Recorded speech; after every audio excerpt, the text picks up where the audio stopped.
Ito ang aming short film ng tawag ay institutional. May isang estudyante na hindi sumusunod sa rules ng private school, which is ang pagsuot ng complete uniform. At isa pa dito ang paggamit ng phone sa loob ng eskwelahan.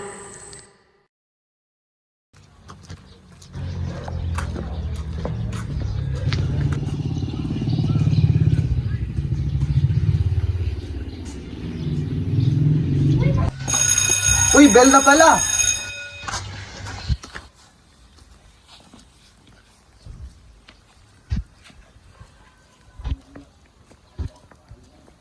Morning, students. Good morning, sir. So, announcement, kailangan yung sumunod sa patakaran ng eskwelahan. Ibig sabihin nun, kailangan yung sumunod ng complete uniform. At hindi sa lahat ng panahon, palagi namin kayo pinagsasabihan. Okay po, sir. Yes, sir. Yes, sir.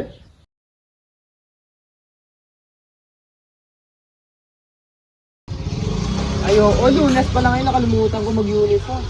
Ay, bahala na nga. Gawan ko na lang ng rason. Ikaw, bakit ganyan ang suot mo? Asang ang uniforme mo? Romanhin, sir. Ngunit nabasa ang aking uniform. Siguraduhin mo. Apo, sir.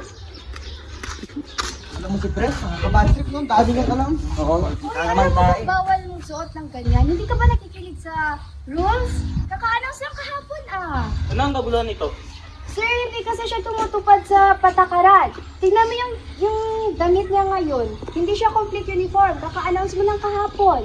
Alam mong first day, ba't hindi ka tumutupad sa patakaran ng eskwelahan? Basa po yung uniform ko, sir. Pero pangako bukas mag-uniform na ako.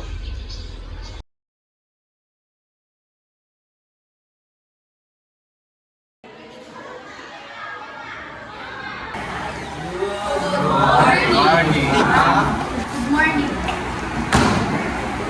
Please proceed. Present, ma'am. Bagawa. Present, ma'am. Dorian. Darna. Tabibaw. Present, ma'am. Palubong. Present, ma'am. Palma. Present, ma'am. Halika nga dito! Ba't ganyan suot mo? Ba't ganyan suot mo?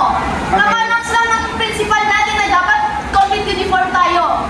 Nasunog po kasi yung uniform ko sa plancha, ma'am. Bibili pa lang po ako. Siguraduhin mo lang first warning. Opo, ma'am. Pangako. Pagsasalaysay. Palma! Doon na sa likod, nakakainis ka! Sige po, ma'am.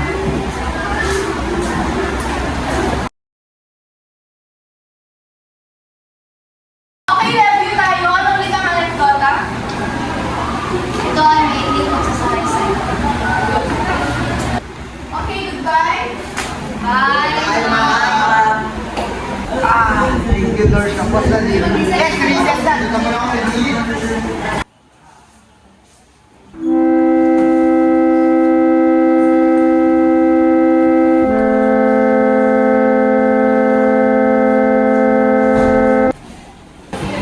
Kaya mo yan, ha?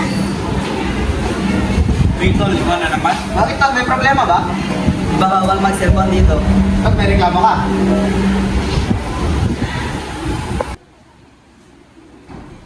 Hey, si Topper nagsiselfon na naman, nasugaw ko kay Ma'am.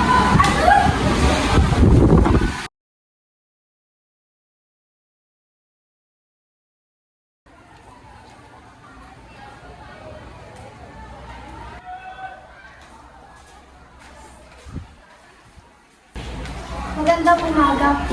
Good morning. Ma'am, nakailang warning na po kasi si Christopher Palma. Kaya ang sabi po ng advisor namin na kailangan po namin siyang dalhin dito para magawan po ng action. Ano po yung gagawin niyo sa kanya? Ipatawag niyo dito si Mr. Palma at tatawagan ko ang parents niya. Sige po. Ganun. Sige lang, bumalik ka dito. Yes po. Pakisabi dyan sa classmate mo na papuntahin ng parents dito at kakausapin mo sila. Sige po, ma'am. Sige. Ganda mo, mama. Morning, ma'am. Magandang umaga po. Bakit niyo po kami pinapatawag? Alam niyo naman siguro ang atraso ng anak niyo dito sa paaralan ko. Sumusuot siya ng mga ordinaryong damit. Hindi siya sumusuot ng complete uniform. Pinagsasabihan niyo ba yung ngunit ang lagi niyang sagutan, ayos lang to, ma. Tigas-tigas po ang ulo niya, pagpasensyahan mo na lang po. Nakakailang sabi na kami sa inyo, ni Mr. Palma. Kaya sa susunod na araw, kailangan mo nang mag-complete uniform. Naiintindihan mo ko? Yes, ma'am. Okay, thank you so much, parents.